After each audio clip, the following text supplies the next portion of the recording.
All right, good morning. I'm going to carry on in the book of Genesis with chapters 19 and 20. Chapter 19. Now the two angels came to Sodom in the evening, and Lot was sitting in the gate of Sodom. When Lot saw them, he rose to meet them, and he bowed himself with his face toward the ground. And he said, "Here now, my lords, please turn into your servant's house and spend the night and wash your feet. Then you may rise early and go on your way." And they said, "No, but we will spend the night in the open square." But he insisted strongly, so they turned into him and entered his house. Then he made them a feast and baked unleavened bread, and they ate. Now before they lay down, the men of the city, the men of Sodom, both old and young, all the people from every quarter, surrounded the house. And they called to Lot and said to him, "Where are the men who came to you tonight? Bring them out to us, that we may know them carnally." So Lot went out to them through the doorway, shut the door behind him, and said, "Please, my brethren, do not do so wickedly. See now, I have two daughters who have not known a man. Please let me bring them out to you, and you may do to them as you wish. Only do nothing to these men, since this is the reason they have come under the shadow of my roof." And they said, "Stand back." Then they said, "This one came in to stay here, and he keeps acting as a judge. Now we will deal worse with you than with them." So they pressed hard against the man Lot and came near to break down the door. But the men reached out their hands and pulled Lot into the house with them and shut the door.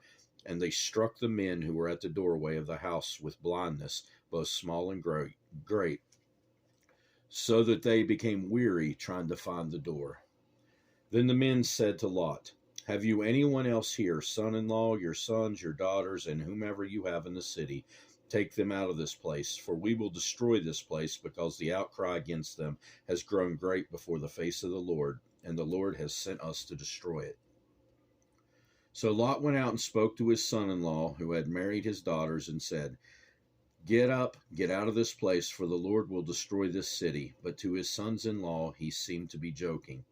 When the morning dawned, the angels urged Lot to hurry, saying, "Arise, take your wife and your two daughters who are here, lest you be consumed in the punishment of the city." And while he lingered, the men took hold of his hand, his wife's hand, and the hands of his two daughters, the Lord being merciful to him, and they brought him out and set him outside the city. So it came to pass, when they had brought them outside, that he said, "Escape for your life. Do not look behind you, nor stay anywhere in the plain. Escape to the mountains, lest you be destroyed." Then Lot said to them, "Please, no, my lords. Indeed, now your servant has found favor in your sight, and you have increased your mercy, which you have shown me by saving my life. But I cannot escape to the mountains, lest some evil overtake me and I die. See now, this city is near enough to flee to, and it is a little one. Please let me escape there. It is not a little one. Is it not a little one? And my soul shall live." And he said to him, "See, I have favored you concerning this thing also, in that I will not overthrow this city for which you have spoken. Hurry, escape there, for I cannot do anything until you arrive there." Therefore the name of the city was called Zor. The sun had risen upon the earth when Lot entered Zor. Then the Lord rained brimstone and fire on Sodom and Gomorrah from the Lord out of the heavens. So he overthrew those cities, all the plain, all the inhabitants of the cities, and what grew on the ground.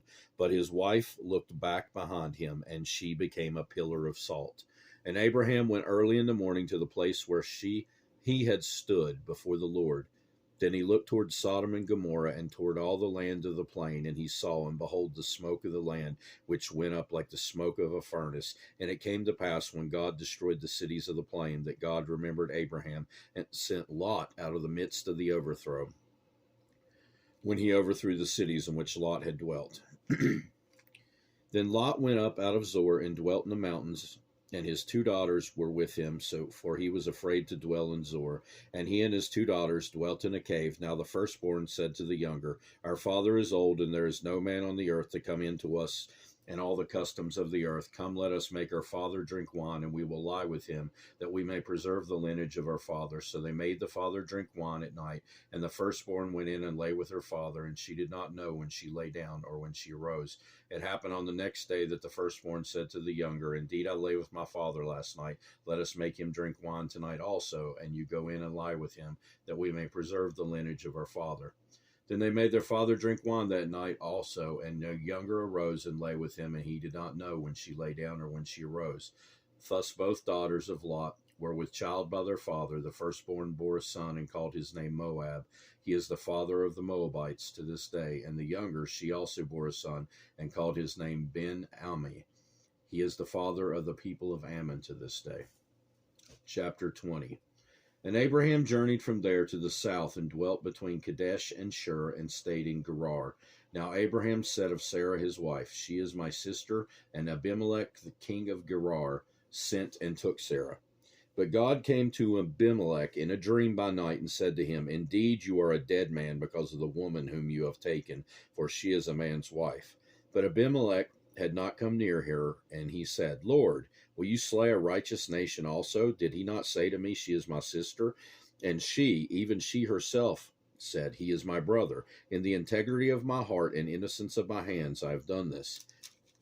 And God said to him in a dream, Yes, I know that you did this in the integrity of your heart, for I also withheld you from sinning against me. Therefore I did not let you touch her. Now therefore restore the man's wife, for he is a prophet, and he will pray for you, and you shall live. But if you do not restore her, know that you shall surely die, and all who are yours. So Abimelech rose early in the morning, called all his servants, and told all the things in their hearing. And the men were very much afraid. And Abimelech called Abraham and said to him, What have you done to us? How have I offended you, that I have brought on my kingdom a great sin? You have done deeds to me that ought not to be done. Then Abimelech said to Abraham, What did you have in view that you have done this thing? And Abraham said, Because I thought, surely the fear of God is not in this place, and they will kill me on account of my wife. But indeed she is truly my sister. She is the daughter of my father, but not the daughter of my mother, and she became my wife. And it came to pass, when God caused me to wander from my father's house, that I said to her, This is your kindness that you should do for me. In every place wherever we go, say of me, He is my brother. Then Abimelech took sheep, oxen, male and female servants, and gave them to Abraham, and he restored Sarah his wife to him. And Abimelech said, See, my land is before you, dwell where it pleases you. Then to Sarah he said, Behold, I have given your brother 1,000 pieces of silver. Indeed, this vindicates you before all who are with you, and before everybody. Thus she was rebuked. So Abraham prayed to God, and God healed Abimelech his wife and his female servants. Then they bore children, for the Lord had closed up all their wombs of the house of Abimelech, because of Sarah, Abraham's wife. And that will do it for today. We'll carry on in Genesis next time, and hope you have a great rest of your day. Goodbye.